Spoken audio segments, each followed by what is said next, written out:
Hello everyone. तो हम आज बात करने वाले हैं खेसारी लाल यादव जी का एक बहुत ही बेहतरीन बोलबम सॉन्ग के बारे में, जिसका फुल टीजर को रिलीज कर दिया गया है और फुल वीडियो सॉन्ग का रिलीज डेट भी आ चुका है।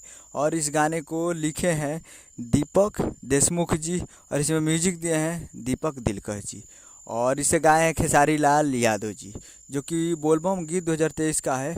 और ये फुल टीजर को रिलीज कर दिया गया है इसका, जिसका टाइटल है अहिरान बम, जो कि आपको स्क्रीन के ऊपर दिखाई भी दे रहा है।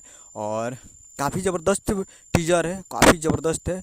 और टीजर को रिलीज कर दिया गया है और फुल वीडियो सॉन्ग को कल सुबह में रिलीज़ किया जाएगा। Full video song release on 8 जुलाई को सुबह 6 बजे फुल टीजर को रिलीज़ किया जाएगा और फुल वीडियो सॉन्ग को रिलीज़ किया जाएगा और फुल टीजर रिलीज हो चुका है। तो आप लोग जाइए और जाकर बदनाम एंटरटेनमेंट भोजपुरी यूट्यूब चैनल पे फुल टीजर को आप जाकर देख सकते हैं। और फुल वीडियो सॉन्ग को लिए कल सुबह 6 बजे 8 जुलाई को तैयारी है। उम्मीद करूँगा वीडियो अच्छा लगा तो चैनल को सब्सक्राइब बेल आइकन प्रेस करें ताकि किसी लाल यादव जी की लेटेस्ट मिल आता है। वीडियो को एक लाइक कीजिए। मिलते हैं अगले वीडियो में। जय हिंद, जय भोजपुरी।